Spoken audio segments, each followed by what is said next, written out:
तो भजन किसे कहते हैं, अर्थात हम किसको माने कि भजन हो रहा है? उत्तर, अंतःकरण में निरंतर अपने इष्ट का गाढ़ चिंतन होना भजन कहा जाता है। अंतःकरण शब्द बोला है, यहां से गाढ़ चिंतन होना निरंतर भजन कहते हैं, जिसे भगवदाकार वृत्ति, उसे भजन कहते हैं। दूसरा भजन का अर्थ है सेव्य को सुख पहुंचाना, सेवा, भज धातु सेवायाम। उपासक दो ये बातें पकड़े रहता है, उसे भजनानंदी कहते हैं। अंतःकरण से अपने इष्ट का गाढ़ चिंतन, वो रूप का हो, नाम का हो, मंत्र का हो, और शरीर से प्रकट सेवा में प्रतिपल लगे रहना, ये दो वृत्ति जिसके अंदर है वो भजनानंदी है। सेवा में चाहे वो गृहस्थी की सेवा हो, व्यापार हो, नौकरी हो, किसानी हो, या विरक्ति की सेवा में जो भी सेवाएं हैं, शरीर से प्रतिपल सेव्य को सुख पहुंचाने के लिए सेवा, और हृदय से प्रतिपल आराध्य देव का स्मरण, इसी का नाम भजन है। और यही भजन परमानंद प्रदान करता है, यही भजन महापुरुष बना देता है, यही सेव्य के समान कर देता है। प्रभु सेव्य है, प्रभु के समान कर, ब्रह्मविद ब्रह्मयु भवति। तो भजन क्यों करना चाहिए? अरे अपना कमाते हैं, खाते हैं, जी रहे हैं, क्यों भजन करें? भजन इसलिए करना चाहिए कि हम अवगुणी हैं जन्म जन्मांतर से, अवगुण छोड़ने के लिए। हमारे अंदर बड़ी नीच वासनाएं हैं, उन वासनाओं का नाश करने के लिए। हम बड़े हीन विचार वाले हैं, उन विचारों का नाश करने के लिए। हमें हर तरफ से दुख ने घेर रखा है, उस दुख का नाश करने के लिए, जन्म मरण से छूटने के लिए ये हमें भजन करना है। हम जिसका भजन करते हैं उसके सारे सद्गुण हमारे अंदर आ जाते हैं। अतः हमें नाशवान वस्तु व्यक्ति का भजन नहीं करना, अविनाशी का भजन करना है। वो है श्री भगवान। भजन करने से सबसे बड़े भगवान है तो सबसे बड़ा बन जाता है। ये दीनहीन विचार, ये दुख, ये दुविधा, ये संशय, दरिद्रता, जन्म मरण, ये सब कूड़ा करकट खत्म हो जाता है। इसलिए भजन करना अत्यंत आवश्यक है। भजन करना अत्यंत आवश्यक है। इससे विशेष लाभ क्या होता है? भजन से विशेष लाभ यह होता है कि जहां से हम बिछुरे थे वहीं हम पहुंच जाते हैं। कहां से बिछुरे हैं? प्रभु से। ममैवांशो, कितना गलत हो गया है। भगवान ऐसा लगता कोई और है, और संसार लगता ये मेरे, और वो के ममैवांशो, वो मेरे पिता है, मेरे स्वामी, मेरे प्रीतम, मेरे सब कुछ, और उनको मैं भूल गया। ये बात जानने के लिए जब हम भजन करते हैं तो हमारे हृदय में आ जाता है कि हमारे प्रभु है।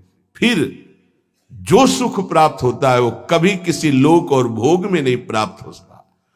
प्रेम स्वरूप हमारे इष्ट है तो हमारा प्रेम स्वरूप जागृत हो जाता है। भजन का लाभ है भगवान से बिछुड़े थे भगवान से मिल जाना।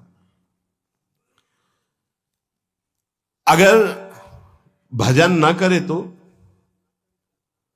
पहले कहा भजन क्यों करना चाहिए, अब कह रहे हैं अगर भजन ना करे तो, अगर भजन नहीं करोगे तो विषय फंसा लेंगे, काम क्रोध लोभ मोह मद, और तुम्हारी दुर्गति कर देंगे। ये क्षण भंगुर विषयों का चिंतन होगा, क्षण भंगुर विषयों का भोग होगा, तो तुम्हें एक क्षण भी सुख का अनुभव नहीं होगा, दुख ही दुख तुम्हें घेर लेगा।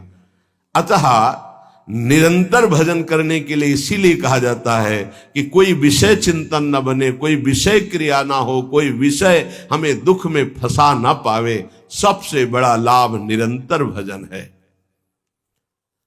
भजन करने का अधिकारी कौन है? बहुत बड़े ज्ञानी प्रश्नकर्ता श्री अखंडानंद सरस्वती जी। भजन करने का अधिकारी कौन है बाबा?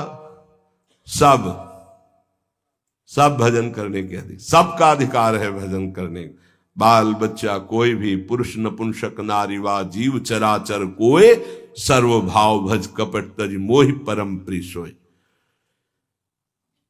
बाबा ये भजन करने वालों में भी पाप कर्म देखे जाते हैं, ये क्यों नहीं छूटते हैं? भजन तो सब पापों का नाश कर देता है, फिर भजन करने वालों से पाप कर्म क्यों नहीं छूटते? क्योंकि वो सही भजन नहीं करते।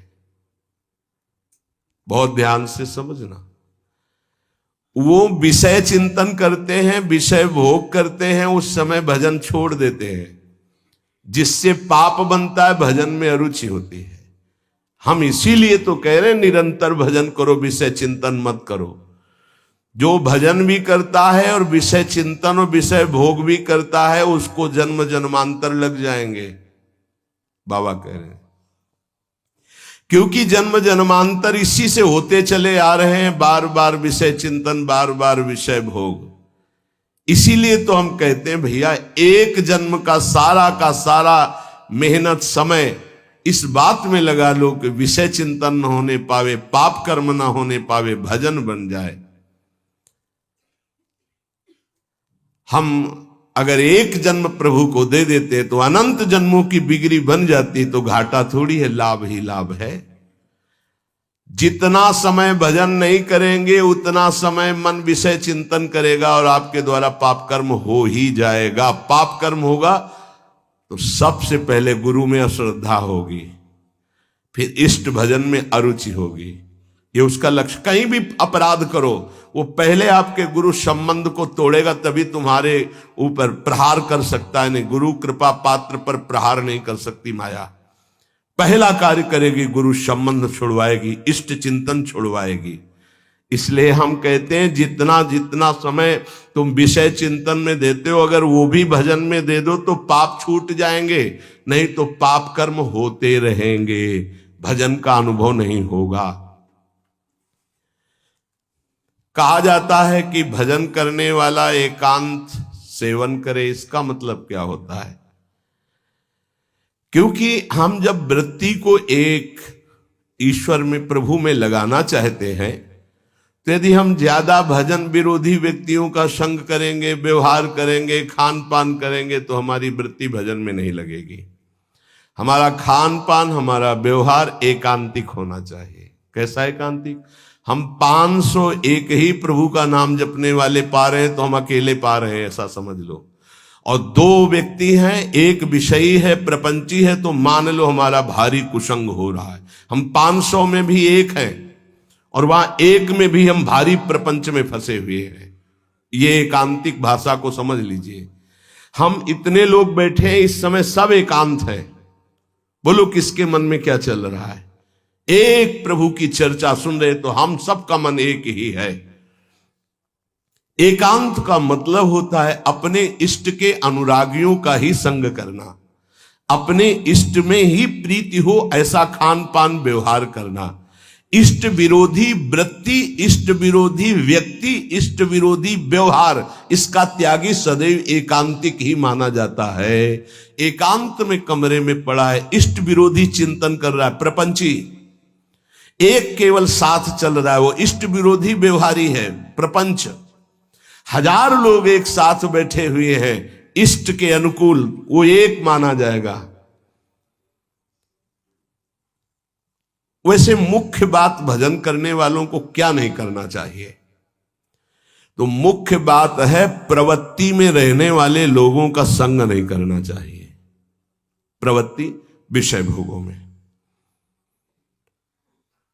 पूज्य स्वामी जी ने पूछा भजन करने वाले को मुख्य सावधानी क्या रखनी चाहिए? तो बोले मुख्य सावधानी है कि प्रवृत्ति में रहने वालों का संग नहीं करना चाहिए भजनानंदी को। क्यों? एक प्रवृत्ति देखी मैथुन धर्म की सौभरी जी ने, तो 50 ब्याह किए। तब उन्होंने श्लोक लिखा, संगम त्यजेत मिथुन व्रतिनाम मुमुक्षु सर्वात्मना न विसजेत बहिरिंद्रियाणि। अय मुमुक्षु, संसार से मुक्त होने वाले साधक, ये जो मैथुन प्रवृत्ति में युक्त जन है, इनका संग भूल के भी मत करना। उनमें परमाणु है ऐसे। वो तुम्हारे को विचलित कर देंगे, तुम्हारे भजन को छीन लेंगे, तुम्हारा भजन का मार्ग अवरुद्ध हो जाएगा। संगम त्यजेत मिथुन वृत्ति नाम, यही बाबा ने बताया। भजन करने वालों को विशेष त्याग की बात क्या है, क्या ऐसा है जो उनको बिल्कुल नहीं करना चाहिए?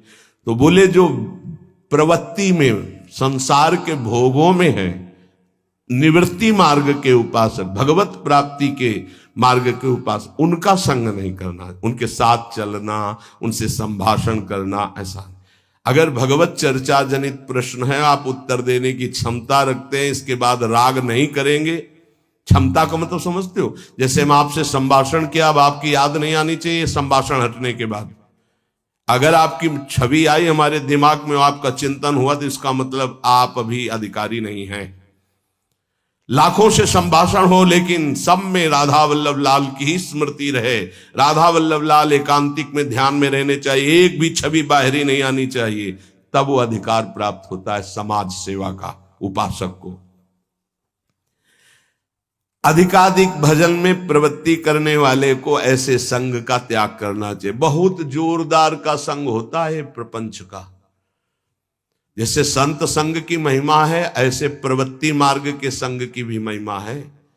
सीधे प्रवृत्ति में उतार देते, सीधे प्रवृत्ति में। बहुत सावधान, बहुत सावधान। ये महापुरुष जन ऐसे नहीं बोल रहे, बहुत सावधान। प्रवृत्ति मार्ग के जनों का संग करना सबसे ज्यादा त्याज्य विषय भजन करने वालों को है, ये ध्यान रखें। बहुत तरह से फंसाव हो जाते, बहुत तरह से जलना पड़ता है, जलना पड़ता है, महसूस होता है कि हमने गलत किया, जो हमने स्वीकार किया वो गलत किया, महसूस होता है। पर एक बार स्वीकृति हो गई तो कुछ भी हो, इनका बेड़ा पार होना चाहिए। जिद्दी स्वभाव संतों का होता है, पर महसूस होता है। जब तक वैराग्य की प्रबल भूख न जागृत हो जाए और जब तक भगवत प्राप्ति का दृढ़ लक्ष्य न हो जाए, तब तक संग नहीं करना चाहिए। रंग जो है वही चढ़ेगा जैसा हम करते हैं।